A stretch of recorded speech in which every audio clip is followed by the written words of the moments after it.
Good day. Welcome to the American Security Council Foundation. We're Peace Through Strength podcast series.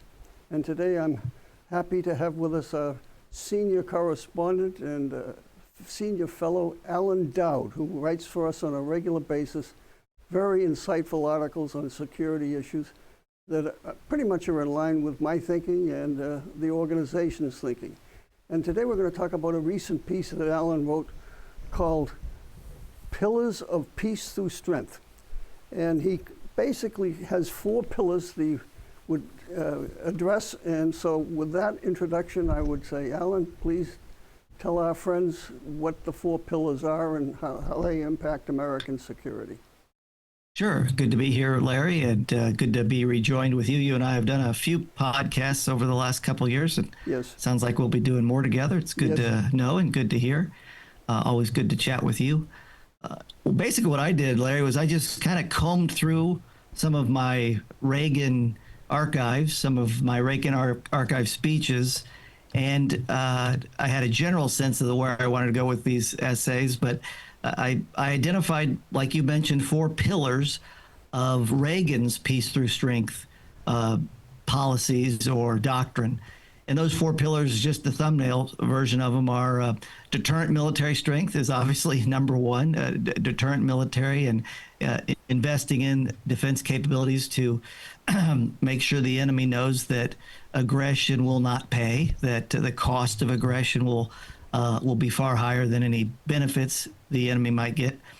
So that's the easy one and the one that's commonly seen. But then those of us who are Reaganologists like you and I and the other folks at ASCF, there's a few others that go right with that, and they were all part of Reagan's Peace Through Strength doctrine, and those are engagement with the world, remaining engaged, not turning inward, which sometimes is kind of a American thing that we do every now and then. Also supporting democratic allies and democratic partners, especially those who are in the crosshairs. And then finally, cultivating our alliances, not pulling away from our allies or our alliances, cultivating them, investing in them, nurturing them, and not taking them for granted. So those would be the 4, Larry: deterrent strength, engaging the world, supporting democratic partners, and cultivating our allies. So when you talk about engaging the world, do you have any specific examples that you could tell our audience what you mean by that? Sure, we definitely could. The things, if you want to talk about engaging the world, how Reagan engaged the world, and just looking at his model, I would say that Reagan was very clearly opposed to Fortress America, the idea that America could withdraw behind walls. He saw engagement as a pathway to peace, a pathway to security.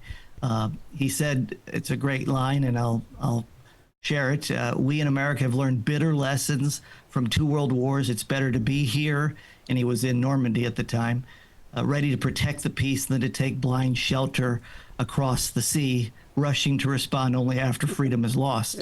Yeah. So engaging the world for Reagan would be, don't pull back, don't listen to the siren song of isolation, which seems to have benefits, but they're usually short-term benefits, and then there's long-term costs. Reagan really believed that our national interests are linked and tied to security and development around the world, and development aid, including development aid. I certainly think we can spend it smarter, but he would not, as I read Reagan, as I look at his 8 years in office, he would not cut off or cut foreign aid. No. Has Trump cut all foreign aid, or is it? No, he hasn't, but he has cut back on it. And yeah. And if the Trump team, I don't know their end game, but if their end game is we're going to refashion and rework USAID to make it work smarter, to make it work better through the State Department right now, it's totally under the purview of Secretary of State Rubio. USAID was always kind of indirectly linked to the Secretary of State, but now it's fully under his authority, and it's basically a shriveled, shell kind of itself. If the end game is to make it more streamlined and smarter delivery of aid, I think that's all for the better. Yeah. But I worry the end game is just to cut that line item, very, very significantly to the point that non-military aid is pretty limited, and I think that would be unwise, and I think Reagan would say that would be unwise. Yeah, I agree with you, but we all know that aid, USAID, had major flaws in its funding program Right. and where it was going, and also their objectives. They were involved in some undercover kind of activities as far as bringing democracy, or quote, democracy to countries all over the world. So That's right. So I think they needed better direction. I know that they were involved in undercover operations in various parts of the world. So NATO. That's true. They were involved in quietly, and then even in overt democratic promotion that bothered some of our, well, let's say, non-allies, non-friends, those groups that are in between. There's no doubt about that USAID was involved in some of those things, and that some of our, like I said, those in-between countries were not happy with that. Yeah. And but again, Larry, I don't know really the end game. No. I do, this is a whole subject for another discussion. I don't think it was appropriate the way the USAID was kind of locked up, that process I didn't think was appropriate, but that's a discussion for another time. Yeah, I agree, yeah. Sometimes hitting it with a sledgehammer is not the best way to handle a problem. And, Right. Right. For example, I've always been a big believer in the Voice of America. For years and years, I'm sure you've read the same things I have, that Voice of America had a powerful impact on East Europe in its quest for freedom. And just to shutter it down or just to reduce it totally, I have a problem with that. But on the other hand, in the last few years, I've read many times where the Voice of America had really turned almost into the voice of progressive Marxism, that it was constantly knocking in the United States and presenting the United States in a less than a favorable light. And I don't know how true all those were, but I think I read enough from different sources to indicate that somehow or other the Voice of America really wasn't promoting America as much as it was promoting a globalist viewpoint, I guess would be the best way to describe it. Well, you make a sharp and necessary distinction, Larry. And the first point you make is that Voice of America, Radio Free Europe, Radio Liberty, that family of efforts, which were key to the Cold War successes of the United States, spreading our message, are good tools, are effective tools. Reagan was a great defender of them. But the distinction you make is a good one. Reagan would be no fan of a kind of message that's undermining or blame America message that sometimes we hear from some mouthpieces. And that is something that Reagan would be diametrically opposed to. But your first half of your point, we can't emphasize enough, you and I, and those of us who want to continue Reagan and extend Reagan's approach to national security and foreign policy, is that he believed in these vehicles for spreading the message of freedom. Yes. Things like Voice America, Radio Free Europe, National Endowment for Democracy as well, which he helped create. And then he used those other voices, VOA and RFE, as you say, to promote this message of freedom and small d democratic spread of freedom principles around the world. And in fact, he increased funding for those, which is different than what we're seeing right now with those programs. Yeah. So I don't know what the answer is. I mean, China is waging, for example, unrestricted warfare against the United States.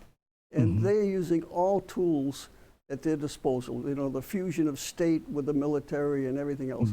So they're corrupting America from within. They're corrupting countries all over the world through soft power, through bribery, through corruption.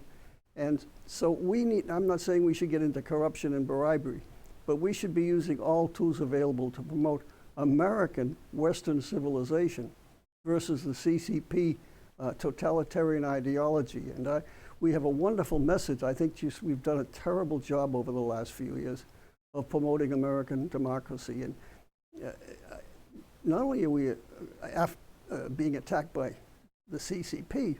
But we have Russia, we have Iran, we have the Marxism within the American university system. So we're waging a war on many fronts. And I think we have to raise our awareness of the dangers facing America. And Trump's talking a pretty good game, just like that Quantico meeting, talking about warrior ethos. But as the Wall Street Journal said today, yeah, show me the money. And we're only at 3% of our gross national product for military defense spending. So we have a long way to go to catch up or to modernize our military. And we'll never catch the Chinese, for example, Navy fleet size. But following up on your recommendations of alliances and working with democracies, we can more than match the Chinese output. Just the Korea, South Korea, Japan, the shipbuilding capabilities these countries have. And the Navy Institute, for example, is promoting now diesel-electric submarines, which we don't make here in America, but you can buy 5 diesel-electric submarines from Japan or Germany or Sweden that are almost as effective as nuclear. Not quite, but they're pretty good.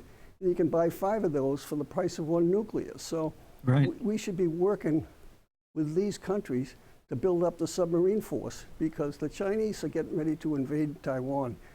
And based on our present military configuration, I don't see how the U.S. and its allies can stop China. So.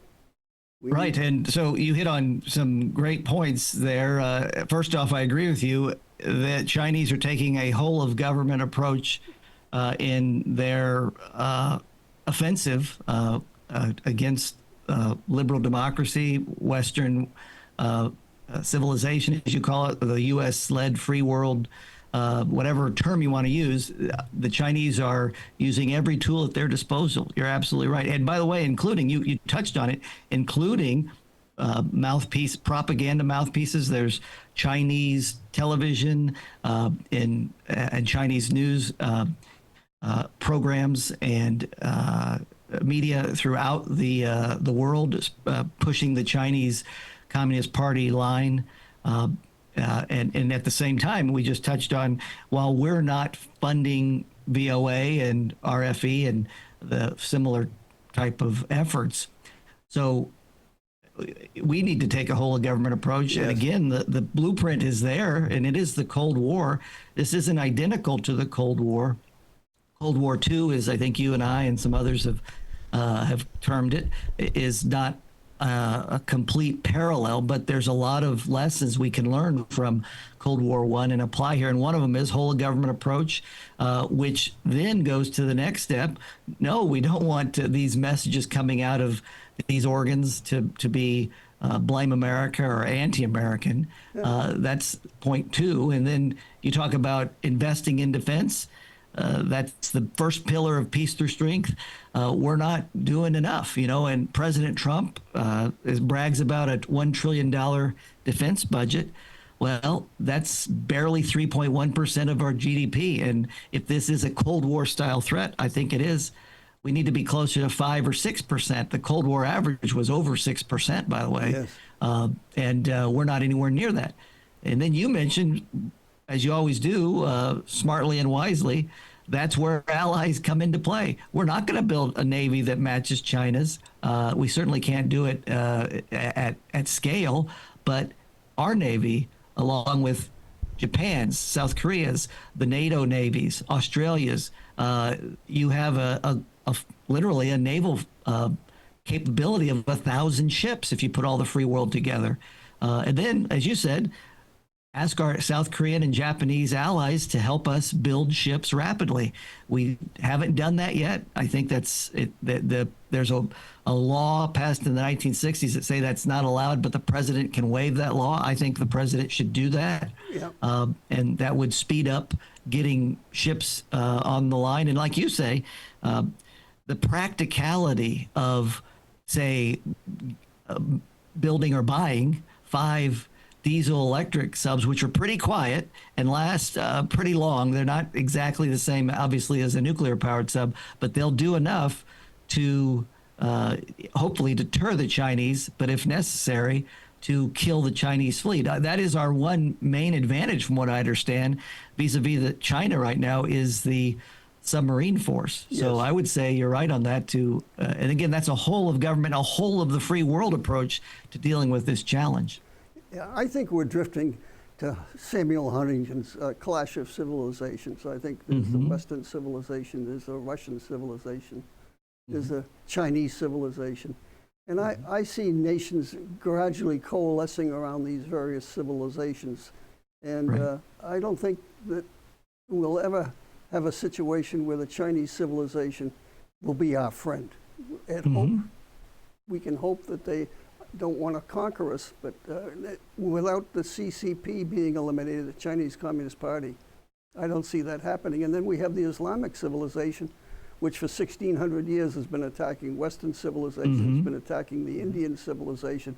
And I guess you'd even say the Chinese civilization if you look at them out there in Xinjiang in Western China. So Sure. the whole clash of civilizations. And I think culture matters. And if you don't believe in your own self, you don't believe in your nation, you're going to lose. I mean, it goes back to Sun Tzu, which is the ancient Chinese philosopher. He said the best way to win a war is not to fire a shot or fire an arrow, is to corrupt the nation from within. And China Right. is doing that with poisoning us with the drugs, fentanyl, the marijuana farms all over America, poisoning us with TikTok. I never understood what Trump's game plan was on keeping TikTok alive, other than the fact he says now Americans are going to own them. But from what I've read, China will still have a 20% spread. And Right, and so that's a great example, Larry. This is the way I understand it as a technology novice. What I've been told by people who understand technology, people who are in intelligence, TikTok turns every phone into a intelligence sensor, basically, you know, or an intelligence gathering device, and also is two-way. It can press or push information, propaganda through algorithms and other things into the user.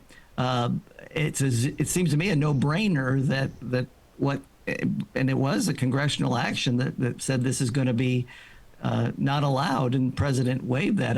I agree with you. I don't understand that. It seems to me that would be fairly simple. And if it's a fully American owned enterprise, that's different than, like you said, a co-owned one.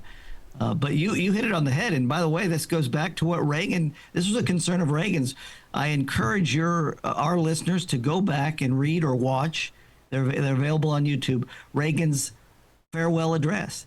The middle third, maybe the last half, middle third, last half of it is about, we need to believe in America. I'm concerned, he says, that we're drifting away from, this idea that America is a force for good in the world. That so we need to teach what was the Doolittle raid. We need to teach what the founding was about. And as you alluded to, and as ASCF has done a great job trying to do in high school, I think, in middle school classrooms, getting those message of American greatness and what makes America unique into the next generation is important. But Reagan was worried about that even in 1989, and he was calling on us to be awake to that, and it's only worse today. I think you're right. If we're not willing to stand up and say, either to the next generation or to our enemies or likely adversaries, yes, America is a shining city on the hill and is worth defending, then who will defend it? Will we wither from within is another concern. Abraham Lincoln said, I'm not worried about a foreign enemy attacking or undermining us. If our undoing comes, it'll be from inside. And that was, of course, before the Civil War. So not only do we have the CCP with its Marxist progressivism, but we have Marxism in our university systems. You're in the university systems, Alan. Do you see students, how long have you been teaching? I've taught as an adjunct since 2004. So you've been around 20 yeah, years. So have you seen a change in the students as far as their outlook on their attitude towards America? Most universities seem to say that, but maybe not. Yeah, really. I would say I have not seen a change in those 20 years, but I would say that it's a different feeling than when I was in school. I graduated in '93 from undergrad. My father and I always compare notes, and He, of course, was in college during the tumult of the late 60s. So it was a very different, and there was a lot of anti-Americanism then. But I would say that I haven't seen much change the last 20 years, but I would definitely say it's different than the late 80s and early 90s. Those of us who were, I think there's something to be said about raised, we were formative years were the Reagan years. Yeah. Those of us who graduated in the early 90s. And one thing I do notice, Larry, about students throughout the last 20 years is they are less, and these are all poli-sci folks, and history majors, so they should understand this. They are less willing to take positions, just in general, about anything. I challenge them to take positions, so they're less willing to take a stand. And I don't know what causes that, but that is something I noticed that's different than when I was in school, and I do challenge students to do that. But I don't think there's certainly not as much patriotism, but Yeah. it's not an anti-Americanism, at least not at the schools that I teach at. I'm in the Midwest. That may be a function a little bit of Yeah. the heartland, Yeah, yeah. Well, I was back there back in the Vietnam days, and there certainly was a lot of anti-Americanism coming out of the universities. But I think the big difference now is that the university opposition back in the 60s was basically against the draft in Vietnam. It was egged on by Marxist professors and so forth. But society as a whole still believed in America. The corporations weren't anti-Americanism. The media wasn't necessarily anti-American. Now I see the media, I see academics, I see the corporations, and what they did during the first Trump administration as far as freedom of speech, and their DEI emphasis on areas that are basically anti-Christian, anti-Western civilization. And I didn't see that back in those days. So I think there's been a downward slope against American civilization. And I keep on referring to American civilization because it's based on Judeo-Christian values, which basically... Sure, this Western civilization, the thing you say about corporations, that's a very good point. And that is definable or discernible. I remember not that long ago, General Dunford, the chairman of the Joint Chiefs, literally coming close to, not begging, but being beside himself and talking to Google executives and the tech firms saying, are you serious? You're not going to help us, the Pentagon, develop cloud computing or other AI technologies that might be helpful to help us defend Western civilization and America at the core of that. But you're willing to do business with the PRC, and he literally was beside himself almost. And this is a very well-read, bright man who's also experienced and seen the worst and best of humanity as a combat veteran. He just said, basically, if you don't support us, I promise you a future that China's in charge of is not going to be friendly to you. It's not going to be friendly to individual liberty, individual freedom, the freedom to pursue ideas, to have ideas, and to create. And these tech execs and these tech firms, this was just 5 years ago, were he was beside himself, and they literally either are morally relativistic or amoral, and to the point that they can't see a distinction between these two systems and these two ways of looking at the world. Yeah, I always sort of try to simplify things, and I always describe Western civilization as the organizations of government are to serve the people. Totalitarian organizations such as Marxism and Islamism, the individuals serve the organizations. And I think that sums it up, that the West is for freedom. Yeah, exactly. I think that's a fair thumbnail of, and also, the word individual, the words individual liberty don't exist in those other systems. So yeah, so we could probably spend a few more hours on this, Ellen, but our time is running. Well, maybe out. Next time. But it's always great to chat with you. Maybe we'll get deeper into it next time. Thank you very much. I agree. So thank you for joining with us today on the American Security Council Peace Through Strength podcast. Please look us on www.ascf.us. Thank you. Good day.